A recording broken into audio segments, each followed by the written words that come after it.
జాంబవత్ సుగ్రీవ హనుమచ్చత్రుఘ్న భరత లక్ష్మణ సీతా సమేత శ్రీ రామచంద్ర పరబ్రహ్మణే నమో నమః. శ్రీ హనుమతే నమః. సీతారామాంజనేయమయమైన సభా సదస్సుకి సవినయంగా నమస్కారం సమర్పించుకుంటూ, శ్రీ తులసీదాస్ ఒక మహర్షిగా దర్శించి మనకు ప్రసాదించిన హనుమాన్ చాలీసా అనబడేటువంటి హనుమత్ సూక్తము లేదా హనుమద్ ఉపనిషత్తు ఆధారంగా మనం హనుమద్ వైభవాన్ని ఆవిష్కరించుకుంటూ ఉన్నాం. ఒక అవధీ భాషలో వచ్చిన రామకథలో వర్ణిస్తూ, రామచంద్రమూర్తి అయోధ్యకు చేరుకున్నాక రథం ఎక్కి ఒక్కసారి అయోధ్యనంతని చూస్తున్నాడు. తాను పాలించబోయే రాజ్యాన్ని చూశాడు. అలాగే పట్టాభిషిక్తులైన తర్వాత కూడా రథంలో వెళ్ళాడు. నందిగ్రామ రాజ్యం నుంచి అయోధ్యకే రథంలో వెళ్ళాడని కూడా వాల్మీకి వర్ణించాడు. ఆ వెళుతున్నప్పుడు ఎలా ఉన్నదో వర్ణిస్తూ, బేసవారు చందన్ రఘునందన్ పహరి రఘే పతాక బర్హ బృందన్ బాజిన బాగ భరత కరలీనో రిపుహన ఛత్ర లియోముద భీనో లఖన చమర చాలత సుఖఛాయి ద్వితీయ చమర లియ నిశిచరరాయి రథధ్వజలియే ఖడో హనుమానా కియో రామ ఇమి అవధు పయానా. ఇది వర్ణన కనబడుతున్నది. అంటే రాముడు రథంలో వస్తూ ఉంటే అయోధ్యనగర్ వీధుల్లో వెళుతూ ఉండగా ఆయనకు రథంలోనే పరిచర్యలు చేస్తూ రాముని గురువైపులా లక్ష్మణుడు విభీషణుడు చామరాలు వీస్తూ ఉంటే, శత్రుఘ్నుడు ముత్యాల జాలరులు వేలాడుతున్న గొడుగు పట్టుకున్నాడు. భరతుడు స్వయంగా గుర్రాలు పట్టుకు రథాన్ని నడుపుతున్నాడు. ఆంజనేయ స్వారు ధ్వజం పట్టుకున్నారు విజయకేతనంగా అన్నారు ఇక్కడ. అది ధ్వజావిరాజే, ధ్వజం చేతిలో పట్టుకున్న హనుమత్స్వామిని యుద్ధకాండ చివరిలో వాల్మీకి వర్ణించిన దాన్ని, అవధి భాషలో రామకథలో చెప్పిన దాన్ని తులసీదాస్ ఇక్కడ స్మరించాడు. ధ్వజం పట్టుకున్నాడు.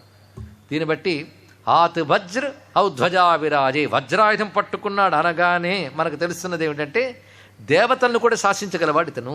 అది దానిలో చూపించారు. రెండవది, ధ్వజం పట్టుకుని రామరథంలో ఉన్నాడంటే రాముని యొక్క విజయాన్ని చాటుతూ ఉన్నాడు. ధ్వజం ఒక విజయానికి సంకేతం, ఒక పాలనకి సంకేతం. రామ పాలనని, రామ విజయాన్ని తాను చాటి చెప్తున్నాడు ధ్వజం పట్టుకుని అని దీని యొక్క సంకేతంగా చెప్తున్నారు. ఈ ధ్వజాభిరాజై ఇంకొక అర్థం కూడా ఇందులో ఉందండి. వజ్రము పట్టాడని కాకుండా వజ్రము వంటి చెయ్యి అని ఆధవజ్రికి చెప్పుకున్నాం. అలాగే ధ్వజాభిరాజై అనే మాట విడిగా తీస్తే ధ్వజరూపముగా విరాజిల్లువాడు అంటే జెండాగా ఉన్నవాడు అనగా నరనారాయణులైన కృష్ణార్జునుల యొక్క కురుక్షేత్ర సంగ్రామ సమయంలో ఆ కృష్ణ రథంపై ధ్వజమునందు ఉన్నవాడు. అది ధ్వజాభిరాజై. నరనారాయణ రథమున్న విజయధ్వజ తేజమా. అది కూడా అనుగ్రహంతో వచ్చాడు ఆయన. భీముడికి గంధమాదన పర్వతంలో మాట ఇచ్చాడు, నేనుంటాను అక్కడ అని. అంటే కపిధ్వజం ఉంటుంది ఎప్పుడు కూడా ఆ రథానికి, కానీ నేనుంటాను అర్థం ఏంటంటే ఒక సింబల్గా వానర రూపం వేయడం కాదు, నేను అక్కడ నా శక్తులతో ఉంటానని చెప్పాడు.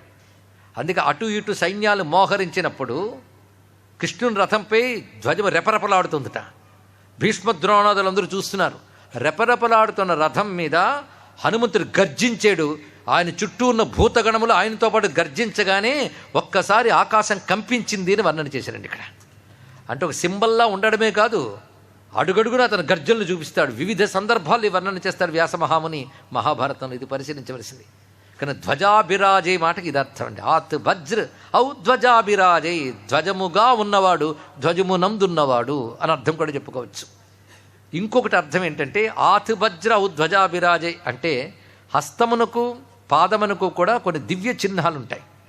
ఇది ఉత్తమ పురుషుల యొక్క సాముద్రిక లక్షణములు అని శాస్త్రం చెప్తుంది.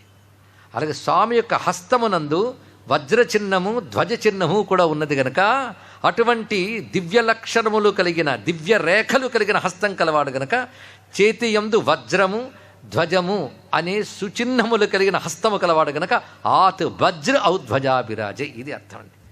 ఒక్క ఈ వాక్యంలో ఎన్ని రకాల అర్థాలు ఉన్నాయి. ఇందులో ఏది తీసుకోవాలి మనం? అన్నీ తీసుకోవాలి. అది ఇక్కడ అన్ని రకాల భావాలు ఒక్క వాక్యంలో పెడితే దాన్ని కవిత్వం అంటారు. అది తులసీదాస్ చూపిస్తున్నాడు ఇక్కడ. అటు మంత్రశాస్త్ర ప్రమాణం తీసుకున్నాడు, ఇటు రామాయణ కథను తీసుకున్నాడు, ఇటు ఉత్తమమైన సాముద్రిక లక్షణాలను అనుసరించి స్వామి యొక్క హస్తాన్ని వర్ణించాడు. అభయం పట్టిన హనుమంతుని చెయ్యి కనబడిందేమో తులసీదాస్కి. ఆ చేతులు ఈ చిహ్నములు గోచరించాయి. అటువంటి చిహ్నాలతో ఉన్నటువంటి సులక్షణ స్వరూపుడు గనక నమస్కారం చేసుకున్నాడు. తర్వాత కాంథే ముంజు జనేవు సాజై. సాజై అంటే సవరించుకున్నాడు, అంటే అలంకరించుకున్నాడు. ఏంటి కాంథే? కాంథే అంటే భుజమునందు. మూంజు జనేవు, జనేవు అంటే జంధ్యము, యజ్ఞోపవీతం. అది మూంజ్, మూంజ్ అంటే ముంజదర్భ అంటారు ఇక్కడ. ముంజగడ్డి. ఆ ముంజ అనేటువంటిది వటువుకి కట్టి సూత్రంగా కడతారండి సాధారణంగా. అంటే నడుముకి మొలనూలుగా కడతారు ఉపనయన కాలంలో. అది బ్రహ్మచారికి ప్రధానమైనటువంటిది. అయితే ఆ ముంజతోనే సూత్రము చేసి దానిని మాలగా ధరించినటువంటి వాటినది. అంటే వీళ్ళ సంప్రదాయం అరణ్యంలో తిరిగేవాడు కదా ఆయన. అందుకే ఆయన కట్టి జంధ్యం దేనితో చేసిబడింది? ముంజదర్భతో చేయబడినటువంటి జంధ్యము. దీనికి మళ్ళీ ప్రమాణంగా శాస్త్రంలో మౌంజీ యజ్ఞోపవీతాభరణ రుచిశిఖా శోభితం అని హనుమద్వర్ణన మంత్రశాస్త్రంలో ఉంది. దీన్ని బట్టి తులసీదాస మాటకి ఎన్ని ప్రమాణాలు చూడండి. మౌంజీ యజ్ఞోపవీతాభరణ అంటే మౌంజీ అంటే ముంజగడ్డితో చేసిన మొలనూలు యజ్ఞోపవీతము ధరించాడు అని చెప్పవచ్చు. లేదా ముంజ్ జనేవు అంటే ముంజదర్భతో చేసినటువంటి కటిసూత్రము, జనేవు జంధ్యము రెండూ ధరించాడు అనొచ్చు. కానీ కాంధే అని చెప్పాడు గనక, భుజమునందు అని వర్ణించారు గనక ముంజగడ్డితో చేసినటువంటి యజ్ఞోపవీతాన్ని భుజమునందు ధరించినటువంటి వాడు అనే వర్ణనగా మనం చూస్తున్నాం. దీన్ని బట్టి కానన కుండలు, కుంచిత కేశ, తర్వాత యజ్ఞోపవీతము చెప్పినప్పుడు శిఖా యజ్ఞోపవీత కుండలములు వేద విద్యకు సంకేతముగా ఉంటాయి. కనుక వేద విద్యా స్వరూపుడు గనక ఈ మహానుభావుడు అలా గోచరిస్తున్నాడు. పైకి ఉపవీతంలో ఉన్న రుద్రుని వర్ణించింది వేదం. చాలామంది తెలిసి ఉంటుంది. నమ పుష్టాయ ఉపవీతినే ఇక్కడ చదివినట్టుంది కదా. పుష్ట రుద్ర మంత్రాల్లో రుద్ర నమకంలో ఉంటుంది. ఉపవీతినే ఉపవీతం ధరించిన రుద్రుడు ఎవరంటే రుద్రరూపుడైన హనుమంతుడే. కనుక ఈ మొత్తం ఈ వర్ణంలో కాంతే ముంజు జనే ఉసాజై దివ్యమైన విషయం తెలుసుకుని ఇప్పుడు శంకర సువర్ణ కేసరీనందన మునుపు చెప్పిన అంజనిపుత్ర పవన సుత తర్వాత ఇది కలుపుకోవాలి. నిజానికి అంటే హనుమత్ జన్మ వృత్తాంతం మరోసారి గుర్తు చేస్తున్నాడు. అదేమిటండి ఆశ్చర్యం! ఎంతమంది కుమారుడయ్యా ఆయన? అంజనాదేవి కుమారుడు, వాయువుకు పుత్రుడు, కేసరీపుత్రుడు, పార్వతీపుత్రుడు, శివపుత్రుడు. అందుకే శంకర సువన్. శంకర సువన్ అంటే శంకరపుత్రుడు. శంకరపుత్రుని ఎలా చెప్పగలరు అనగానే అనేక పురాణాల్లో, బ్రహ్మాండ పురాణంలో ఉన్నది, స్కంద పురాణంలో ఉన్నది, పద్మ పురాణంలో ఉన్నది. ఇది కాకుండా హనుమన్ మంత్రశాస్త్రమును సంహితా గ్రంథాలు ఉంది. దీన్ని బట్టి హనుమంతుడు ఎవరెవరికి ఎలా కలిగాడనే వృత్తాంతం నిన్న మనం చెప్పుకున్నాం. రుద్ర తేజస్సు క్రమంగా పార్వతీ గర్భంలోకి వెళ్ళి శివపార్వతుల సంకల్పం చేత అది భూమి యందు చేరి అగ్నికి చేరి అగ్ని ద్వారా వాయువులో చేరి వాయువు ద్వారా దక్షిణ కర్ణములోంచి అంటే దక్షిణ నాడి ద్వారా అంజనాదేవి గర్భంలో ప్రవేశింపజేయబడిన రుద్ర తేజస్సే హనుమంతుడు అంటూ ప్రమాణ వాక్యాలతో మనం చెప్పుకున్నాం. దీనికి హనుమంతుడి పేర్ల గురించి చెప్తూ ఒక వాక్యం మనకి శాస్త్రాల్లోనే కనబడుతుంది. ఈయనకి ఒకటి పార్వతీపుత్రుడని, రెండవది ఈశ్వరపుత్రుడని కూడా పేరున్నదయ్యా అని వర్ణించారు. ఈశ్వర గర్భ సంభూతుడు అని అలా చెప్తూ పార్వతీ గర్భ సంభూతుడు, అంజనా గర్భ సంభూతుడు. ఇక విశేషించి స్వామి యొక్క నామాల్లో అగ్నిపుత్రుడిని కూడా చెప్పాలి. అగ్ని వల్ల కూడా కలిగాడు కదా, ఆ తేజస్సు కూడా తీసుకొచ్చింది కదా అని చెప్తూ శంకర సువన ఎలాగైనప్పటికీ నవడు రుద్రుని యొక్క స్వరూపము. దీనికి ప్రమాణంగా అనేక వాక్యములు అనేక గ్రంథాలను చెప్పుకుంటున్నాం. హనుమంతుడు సాక్షాత్ శివస్వరూపుడు అనేటటువంటి భావం చాలామందికి తెలిసినదే. వాల్మీకి వాయుపుత్రుడు అని చెప్పాడే కానీ అక్కడ వాయువు అన్నప్పుడు ఏకాశ రుద్రాత్మకుడైన వాయువునే స్వీకరించాలి. అయితే మంత్రశాస్త్ర పురాణముల సహాయంతో కొన్ని విషయములు తారసారోపనిషత్తులకు ఉపనిషత్తు ఉంది. అందులో రామ తారక మంత్ర స్వరూపం చెప్తాడు. అందులో ఏం చెప్తారంటే ఓం నమో నారాయణాయ ఓమితి బ్రహ్మా భవతి, నకారో విష్ణుర్భవతి, మకారో రుద్రో భవతి. ఓం నమో అన్నాం కదా, ఓంకారం పరబ్రహ్మతత్వాన్ని చెప్తుంది, నకారం విష్ణువుని, మకారం రుద్రుని తెలియజేస్తున్నది అన్నారు. ఇక్కడ మకారం రుద్రాక్షరం, ఇది ఒక రహస్యం అండి. అది మకారం, అందుకే ఓంలో ఉన్న మకారము రుద్రుని తెలియజేస్తుంది కనుక మకారాక్షర సంభూత శివస్తు హనుమాన్ స్మృత. మకార అక్షర సంభూతక శివ హనుమాన్ స్మృత. ఓం అన్నప్పుడు చివరికి మకారం పలికింది కదా, అది తురీయతత్వాన్ని తీసుకెళ్తుంది. ఆ తురీయతత్వ స్వరూపుడు ఎవరు? శివుడు. ఆ రుద్రస్వరూపుడు అది హనుమంతుడు అని తారసారూపనిషత్తు చెప్తుంది. అలాగే స భగవాన్ మకారవాచ్య శివస్వరూపో హనుమాన్ భూర్భువస్వస్తస్మై వై నమో నమః అంటూ మంత్రములు చెప్పేటప్పుడు హనుమంతుడు రుద్రస్వరూపుడుగా చెప్తూ నాద బిందు కళాతీతం ఉత్పత్తి స్థితి వర్జితం సాక్షాదీశ్వర రూపంచ హనుమంతం నమామ్యహం. ఇప్పుడు ఏమంటామండి? హనుమంతుడి తత్వం ఎంత పరాకోటికి వెళ్ళిపోయింది చూడండి. ఎటువంటి హనుమంతుడు అంటే ఓం అన్నప్పుడు మకారం ద్వారా తురియ తత్వం చెప్పబడుతుంది. ఆ తురియ తత్వము నాద బిందు కళ అతీతం. నాద బిందు కళ అంటే సృష్టిలో ప్రవర్తించేవి. సృష్టికి అతీతమైన తత్వం ఏదిందో అది ఉత్పత్తి స్థితి వర్జితం. దానికి పుట్టుక పెరుగుట లయించుట లేవు. అలాంటి తత్వము సాక్షాత్ ఈశ్వర రూపంచ హనుమంతం నమామ్యహం. అటువంటి హనుమంతుడికి నమస్కారము. ఇది రుద్రయామళం అనే మంత్రశాస్త్రంలోని విషయం. ఇక్కడ అక్కడే చెప్తాడు, హనుమాన్ స మహాదేవ కాలకాల సదాశివ భుక్తిదో ముక్తిదశ్చైవ సర్వద సర్వకామద. ఆ హనుమంతుడు సాక్షాత్ మహాదేవుడు, కాలకాలుడైన శివుడు. ఆయన ఆరాధన చేసేవారికి భుక్తి ముక్తి రెండు ఇస్తాడు. భుక్తి అంటే భోగము, ముక్తి అంటే మోక్షము. భోగము మోక్షము రెండు ఇస్తాడు. సర్వద సర్వకామద, ఎల్లవేళలా అన్ని అభీష్టములు నెరవేర్చేవాడు హనుమంతుడు అని మంత్రశాస్త్ర గ్రంథమే రుద్రయామని చెప్తున్నటువంటి అంశం. అదేవిధంగా ఆనందరామాయణం అనేటువంటి గ్రంథంలో ఒక రహస్యం చెప్పారు. హనుమంతుడుగా ఎందుకు రుద్రుడు వచ్చాడు, ఇది ఒక రహస్యమైన విషయం అండి. దీనికి పురాణాల్లో 2-3 కారణాలు కనబడతాయి.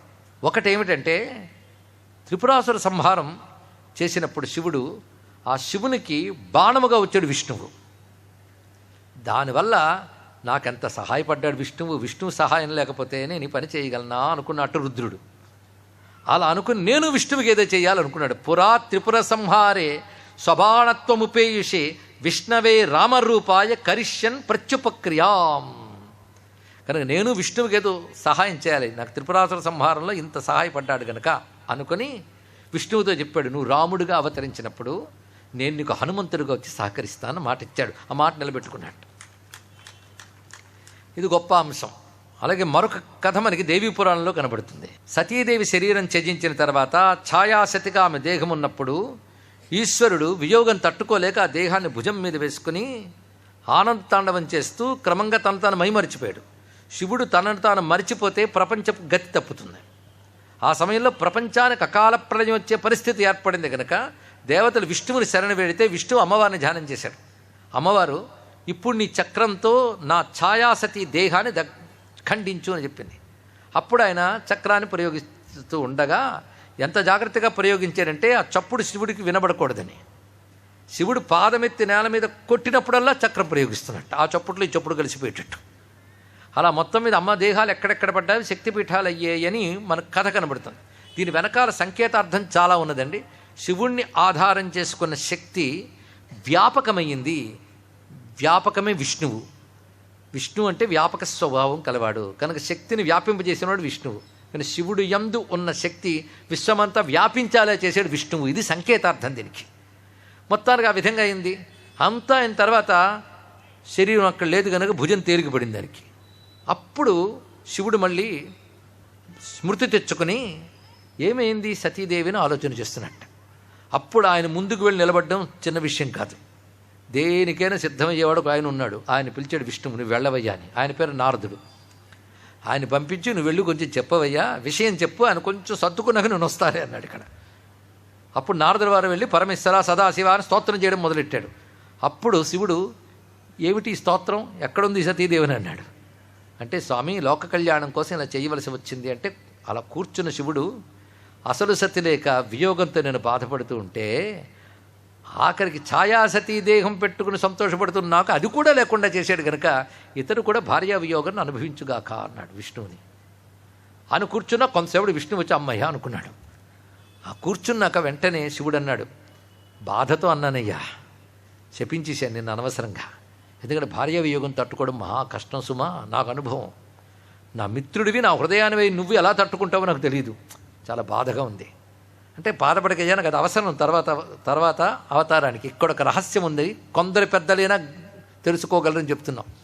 మనం పుట్టేము కర్మ అనుభవించామంటే ఇదివరకు కర్మల ప్రభావం ఉంది మనం అనుభవిస్తున్న సుఖాలకి దుఃఖాలకి. కానీ భగవంతుడు అవతరించి భార్యా వియోగం పొందాలి అంటే ఆయన కర్మలు లేవుగా వెనక జన్మల్లో. కర్మంటూ ఉంటేనే కదా ఫలమంటూ కనబడుతుంది. అది ఒక సూత్రం, విశ్వనియమం. కనుక ఇలాంటి శాపాలు దాచిపెట్టుకుని అవతారాల్లో వాడుకుంటాడు భగవంతుడు. అంతేగాని వాళ్ళకి కర్మలు అంటుకోవు, దాచిపెట్టుకుంటారు. అది తెలుసుకోవాలి ఇక్కడ. లేకపోతే శివుడు శాపం ఇవ్వడం ఏంటి, విష్ణు భరించమేంటి? అందుకే వాళ్ళు చేస్తే లీలలు అంటారు, మనం చేస్తే కర్మలు అంటారు. తెలుసుకోండి ఇక్కడ. అందుకే వాళ్ళు చేసేది లీల, వాళ్ళకి అది అంటకపోయినా చేస్తారట. అందుకే ఆయనకి దుఃఖం అంటదు, ఈయనకి శాపం అంటదు. అది తెలుసుకోండి. శివుడికి దుఃఖమా? జ్ఞానికి జ్ఞాని అయినా కనుక ఆయన దుఃఖం అంటదు.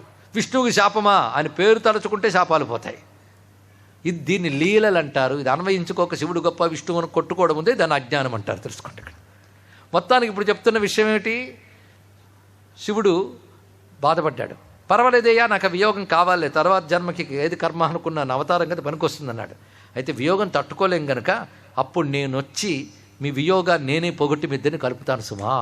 ఎలా వస్తాను? హనుమంతుడిగా వస్తానని చెప్పాడండి శివుడు. కనుకనే శంకర సువర్ణ ఆ స్వరూపం ఈ విధంగా వచ్చింది. పైగా శంకర పుత్రుడు అంటే మన భాషలో అర్థం కావడం కోసం శంకర పుత్రుడు అన్నారు. కానీ పుత్రుడు అంటే ఆయన నుంచి వచ్చినవాడు, దీపం నుంచి దీపం వచ్చినట్లుగా శివుడి నుంచి శివుడు వచ్చాడండి. అదే సాక్షాచ్చంబుడు కాకయున్న కలవే అని నిన్న కంకంటి పాపరాజు గారి కవిత్వం చెప్పుకున్నాం కదా. సాక్షాచ్చంబుడు. అందుకే పురాత్రిపుర సంహారే స్వబాణత్వముపేషే విష్ణవే రామరూపాయ కరిష్యన్ ప్రత్యుపక్రియ అఖిలై ప్రమథై శంభు హనుమద్రూపమాయయౌ. సమస్త ప్రమదగణాలతో కూడిన శివుడు హనుమద్రూపముగా వచ్చాడు ఇక్కడ. అంటే ప్రమదగణాలన్నీ ఏమయ్యాయి? వానర వీరుల్లో ఉన్నాయి. అది తెలుసుకోవాల్సింది. ఒక రహస్య సంకేతాన్ని ఇచ్చాడు. తథా ప్రత్యుపకారం సహా విధాయాతి కృతజ్ఞతాం శివయేవ హరిస్సాక్షాత్ హరిరేవ శివస్మృత. ఇది చాలా గొప్ప పదం చెప్పాడండి ఇక్కడ. శివయేవ హరి అంటే శివుడే విష్ణువు, హరియే శివుడు అంటే హరిహరుల మధ్య భేదం లేదు. ఇదొక అర్థం. హరి అంటే వానరుడు అని అర్థం. అంటే హరిసత్తమా నిన్ననే చెప్పుకున్నాం. శివయేవ హరిహి, ఆ శివుడే ఈ వానరుడయ్యా, ఈ హరియే ఆ శివుడయ్యా. ఉభయోరంతరం నాస్తి, వాళ్ళిద్దరి మధ్య భేదం లేదు. అంతేకాదు శివకేశవుల మధ్య భేదం లేదని కూడా విషయం. అంటే హనుమంతునికి రామునికి నిజానికి భేదం లేదు. రాముడు హృదయం, హనుమంతుడు శ్రీరామ హృదయానందం. రాముడి హృదయంలోని ఆనందము హనుమత్ స్వరూపము. అటువంటి అభేద స్థితిని భావించాలి. హరిహరుల అభేదతత్వం అది. అందుకే హనుమంతుడు సాధించి వచ్చిన తర్వాత రాముడు అంటాడు, మనస్సుతో కూడా ఎవరు సాధించలేని నువ్వు సాధించవయ్యా. నువ్వు సాధించిన దానికి ఇది ఫలమని ఏది ఇవ్వలేను. ఏమి ఇవ్వగలను నీకు? నన్ను నేను ఇచ్చుకుంటున్నానని పరిష్వంగం చేసుకుంటాడు ఆంజనేయ స్వామి వారిని. ఆ పరిష్వంగం చేస్తున్నప్పుడు పైనున్న దేవతలకి కిందన్న వానర వీరులకి ఆ రూపం ఎలా కనబడిందంటే సగం రాముడు సగం హనుమంతుడు కనబడుతున్నారు.